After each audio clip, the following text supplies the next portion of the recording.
Lala Legacy, and welcome back to another episode of Cinderella Phenomenon. So, let's jump right back in. Curiosity gets the better of me, and soon I find myself sleeping closer to the door. I edge it open quietly with my foot so that I can see what is happening inside. I didn't think he was still alive. This is very troubling. He must have used the glamour. But the fact that we didn't realize it was him, that I is that the princess I spot peeping through the door?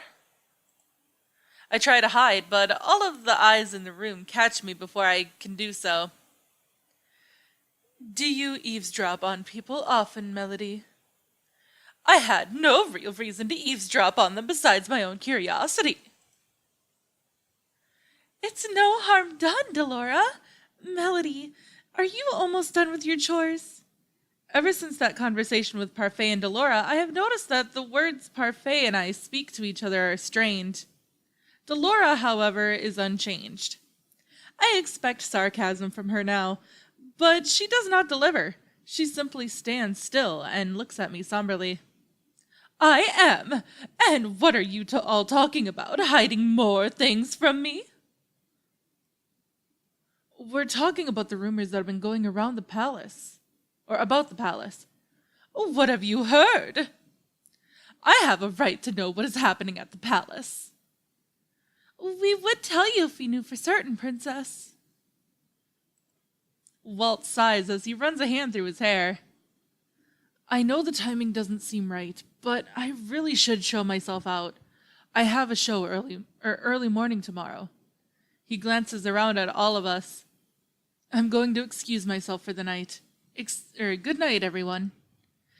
As he passes by me, he smiles. And you too. And to you too, Princess.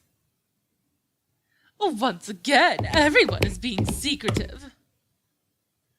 Why the sour face, Princess? Are you worried about what happens to the people in the palace you cared nothing for? Delora! Okay, that was uncalled for. But really, though, there is something I've been meaning to tell you. Since you're here now, I may as well say it. I knew you for 1 year before I cursed you. I saw what your mother had done to you, and I knew I needed to undo the damage before your birthday. Why is she talking about this now? I called you cruel and wicked, when really I knew that the way you were was caused by the way your mother brought you up. And when we talked about Hildir the other day, I was unfair in what I said to you. We all have to face reality, but... Delora pauses, looking surprisingly solemn. She sighs, then continues. I always knew you had some good in you. I saw it in you when you spoke to your dolls. You have a good heart. Many people enjoy flattery, Princess, and a lot of people are receptive to flirting, but nothing can measure up to a genuine compliment. Delora just complimented me. Thank you. Out of all people, I did not expect Delora to compliment me, not when she makes a point of always telling me the blunt truth. Thank you. There is no shock on Parfait and Delora's faces when they smile at me. I'm beginning to think you and Delora are alike. You're both stubborn and have good in you, but you hide it behind sarcasm. Hey, Melody and I are nothing alike. I feel lighter somehow. I do not know if I have forgiven Delora just yet, but her cursing me has led me to see many things I would not have seen before. I'm having so much trouble reading. I owe her nothing, but I am still happy, even if the truth hurts. Oh, what's this? My lovely little princess is in here with you two? Rumpel, you're early tonight. Surprised to see me, beautiful. Rumpel's earlier anxiety is gone. He looks at me with unbridled enthusiasm. I heard the princess's thank you from a distance. The words are always most beautiful when leaving her mouth. So, you were also eavesdropping? You two are very alike. Not at all. Rumpel leans towards me and smiles. My dream is to one day hear those words from you too, because you say them as gentle as the wind. If you are here to talk to Parfait about medicine, then I'm out. Melody, you should leave too. Well then, sleep well, beautiful maidens. I quickly finish my chores and return to my room, where I lay on my bed contemplating tomorrow. I cannot believe Bria wrote back to me. Tomorrow I will meet with her, and hopefully she will agree to give me his journals. I hope this works, for Rumpel's sake. Chapter 8. Cavalier, I think? I guess. Today I am outside by myself. I think if Parfait or Delora knew, they would do worse than scold me. I shuffle uncomfortably as I sit at the little cafe Bria told me to wait for her at. A part of me is already convinced that she will not come. When I wrote her that letter asking for Rumpel's journals, and she responded so easily, I was a little suspicious, but this is really the only chance I have. The only chance you'll have at what?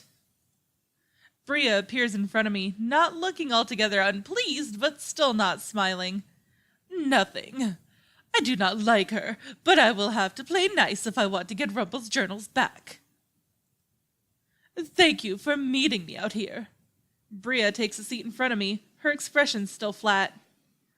You asked me in your letter why I was refusing to speak to Rumpel, and then you told me you wanted to meet with me to find out why.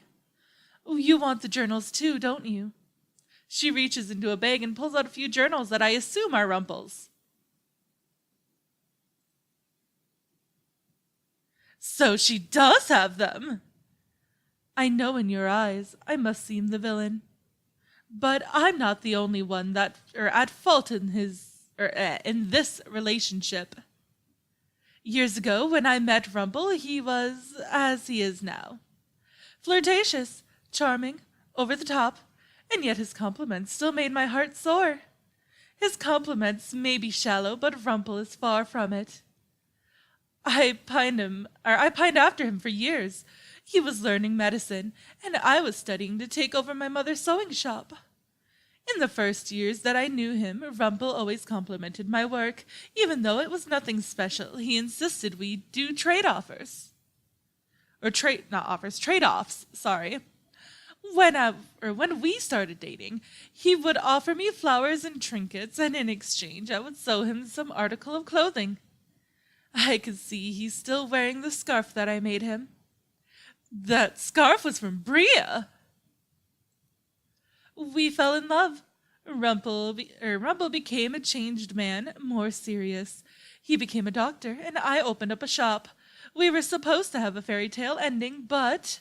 Her expression falls again as she looks absently down at the table. We saw in each other ideals that didn't exist. Love can be shallow, or it can be deep. I felt our love was deep, but in truth, I only ever knew the very surface of Rumpel. The surface! I saw his kindness, his charm, and his drive to do what was right. But then, as time went on, I also saw what that meant. The world is a place where only the strong survive. People are kind, but they will take advantage of those who are too caring. Those sound like Mother's words. I shudder as I think about Mother's pessimism, the same kind that lies in me. It is a realistic way of looking at the world, but it is also so dismal and cloudy that it is impossible to see any light within it. Rumpel helped a lot of people. Many of them were wonderful people, and I was always happy to see him do so much.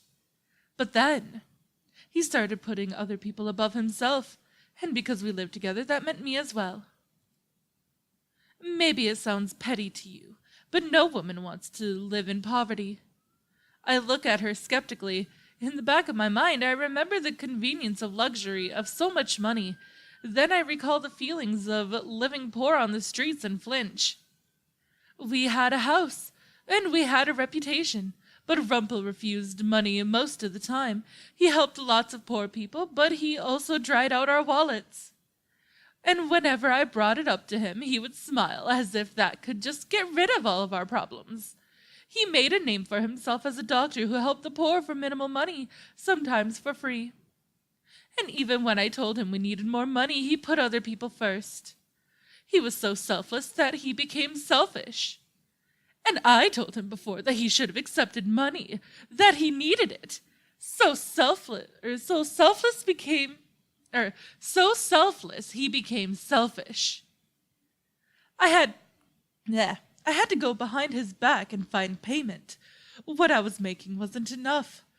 So I went to find his patients and tried to ask for payment. I'm sorry. I became almost like a beggar. Can you imagine my humiliation? Rumpel put his patients before Bria. I was convinced he didn't love me, and my love dwindled for him. Our relationship became strained. Bria goes on to explain the events that happened between her and the nobleman. He was one of Rumpel's patients, and when she went to him to ask for the money he had originally offered, the two of them became intimate. But it was short-lived, and when the nobleman left her behind, Bria had to deal with a soured reputation. I wanted to make it up to Rumpel. I thought I could salvage this relationship, maybe even start over and teach him what was right, but that is not my place. She sighs deeply and then gestures at me. I share blame in all of this too, but so does Rumpel. That's why I've decided to let this all go. Whatever he does now, you'll have to deal with because you're his partner, right? Bria hands me the bag of journals. Don't look so surprised. You came here for these, not to listen to me. I thought on it last night, and I have no reason to keep them around when they'll just continue making me bitter. I'll have to rely on myself for a while, but that's fine. Sometimes it's easier to keep yourself than to trust others. She moves to stand up, but I surprise myself by reaching out to grab her hand. Bria! I don't need your pity. I thought the same thing. What? I still think the same thing. It is so much easier to close the world off. It is so much easier to trust no one but yourself, but it should also be a balance. That is what Rumpel has taught me. And I want to teach him how to have balance too. You're falling for his kindness the same way I did. You fell in love with him, even though you told yourself he was shallow and unrealistic. My heart thumps once loudly in my chest. Love! I can read it right off of your face. I know how it feels too, but don't get wrapped up in an ideal, little girl. That is my warning. If you can help him, actually help him, then you're meant to be together. But otherwise, trusting Rumpel might only break your heart. I am not a little girl. I know how to be realistic. My words trail off as I look at her helplessly. Bria surprises me by speaking up quietly. Thank you for listening to me. She pulls her hand away and slowly smiles at me. It is the first honest smile I have seen on her face. I feel something warm at my chest, and then a bright light emanates from my necklace. A good deed? For listening to Bria, or... I glance down at the bag of journals, then down at my necklace. I touch the pendant. The new piece brings a brief smile to my lips. I have 2 good deeds now. Only one more and I can break my curse. Magic? Is this another fairy tale curse? Yes. Your name was Melody, wasn't it? Rumpel talked about you fondly. I hope that the both of you break your curses. Good luck. Bria walks away, leaving me by myself in the town square. My mind swirls with everything that she had just told me. I cannot bring myself to like Bria, but I feel more closure now. But now something new plagues my mind. How could I fall in love with someone like Rumpel? The more I say it, the more it becomes a certainty, but rather than fill me with joy, it only makes me more confused. I cannot think about this now. I turn on my heels to head back and bump promptly into a man. Oh God, it's him. Oh, sorry, madame. He smiles at me and then keeps walking. I stare after him, feeling slightly uncomfortable. With the mask and cloak, that man reminds me of a performer. I make my way back to the margin with a bag of journals, still struggling to keep my mind from wandering. Every time I think about Rumpel being so close to me or his kindness towards me, I feel jittery inside. Despite everything that Bria said, I cannot stop these feelings. These feelings are annoying. Oh, don't I know it, girl. Yet, even as I think that, I know it's not the full truth. Do I really? I hear the merchant's door opening, and out steps Waltz. The minute he sees me, his eyes widen and he runs towards me. Princess, where were you? I was running an errand. I hold up the bag, but it does little to ease Waltz's frustration. We were all looking for you, and we got so worried that the witches had found you. Rumpel already went out into town. What? I'll go. Please, princess, stay inside. His expression softens somewhat, until all I can see on his face is worry. I'll go get Rumpel. My mood feels completely dashed as I enter the margin and whisper both relieved and disappointed. Or two whispers, sorry. Surprisingly, I get away with just a lecture from Delora and Parfait. It seems as if there is something else on their mind, something that most likely involves the rumors circulating around town. I wait downstairs for a long time for Rumpel, but neither him nor Waltz appear. Where are they? I retire to my room later as I wait for news. Waltz eventually returns, saying that Rumpel is still out because he had things he wanted to do. I have no idea what that means, but it unsettles me. Should I go find him? We're gonna leave the room. We're gonna go find him. I stand and stop for a few moments to look at the bag of journals beside my bed. And here I was looking forward to giving these journals to him. I make my way towards the door, turn the knob, and then walk outside. Princess! Before I can even think about saying anything, I feel his warmth envelop me and I freeze. One of his hands moves to the small of my neck where it remains as he smiles down at me. I caught you just in time, my feisty sweet. Did you plan on escaping into the dead of night again? Have words abandoned you in wake of my dramatic appearance? I hurriedly pry myself away with a little gasp. A few steps back, I could see him in full, and I noticed the bouquet he carries. I'm glad to see you back, princess. I'm only sorry that I couldn't make it here any faster. I had a few errands of my own to run in town. Rumpel holds out the bouquet with a glittering smile.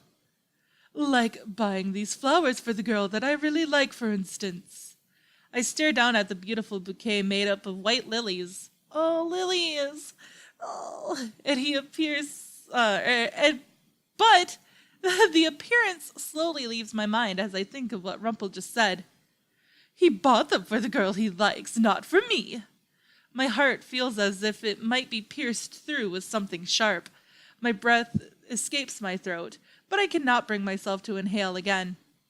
Rumpel looks at me in alarm. Melody. I nudge him out of the way and walk past him. I make my way to the reception area where I collapse onto one of the couches and sit, staring blankly at the walls. The feelings inside of me are too much all at once. I tell myself that they do not make any sense, and that the way I reacted to what Rumpel said was pitiful. And yet, I still cannot stop myself from feeling small.